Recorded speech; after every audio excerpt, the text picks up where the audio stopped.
I've been diagnosed with, PTSD. I have problems sleeping, bad nightmares, and I get paranoid. Like, I always have to feel like I have to know each and every exit.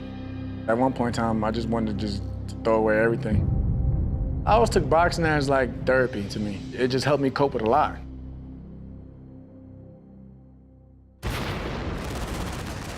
Jamel Herring belongs to a generation accustomed to war. He enlisted in the Marines in 2003. At 17, he was already an amateur fighter, but soon to learn that real peril is what you can't see. Me being a gunner, I was more concerned of sniper fire. That was my biggest thing. That was my biggest thing. Whenever we got stopped, I felt like I was always a sitting duck because I'm on top of a Humvee. Hey, we'll try to position you down. I seen in one of our Humvees hit a pressure plate. And when the explosion hit, it split the whole part of the Humvee. Be advised, we have friendlies to the north. How many guys do you remember losing? I can't even tell you, but one Marine always sticks out to me to this day. He was an EOD technician, like basically what you call a bomb squad. He was telling us that he had a 2-week-old son. Maybe like a week later, he got killed by the explosion. And that like really triggered something in me because I was expecting my first son. After a second tour in Iraq, Herring came home in 2007. Though he had missed the birth of his first child, he'd be there for the second, a girl named Ariana, born May 25th, Memorial Day, 2009. Probably one of the best feelings in the world. I actually can be home and experience, what I felt was a blessing coming into the world. Then came the night of July 27th. I remember hearing her mother screaming upstairs, and I went to go check. My daughter wasn't breathing.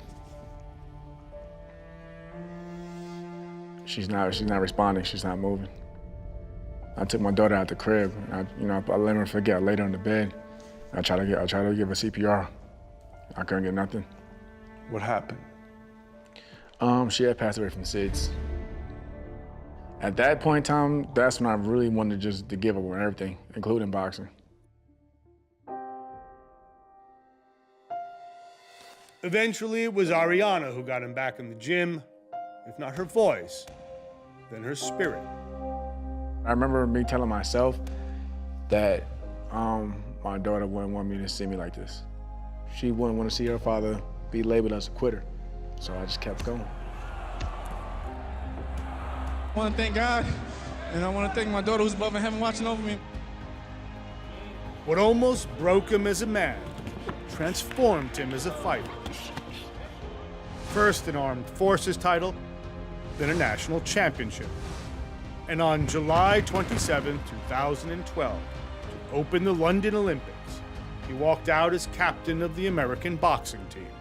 That day will never leave my mind because that same exact day was the anniversary of the passing of my daughter. And I felt like, that day was for her. Even though she's not here with me, she's here with me, spiritually. So when I was marching down with the rest of the team, I'll never forget looking in the sky and said, I made it.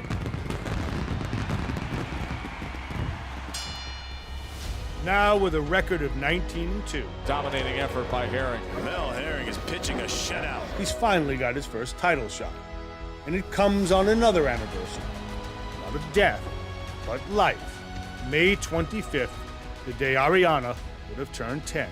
If I don't do anything else with boxing, I just want to basically win it on her birthday. This is her birthday gift. The victory is for her. This is his breakout year. I've been through hell and back, and I want people to see that if I can do it, maybe those who are suffering just like me, they can do it as well.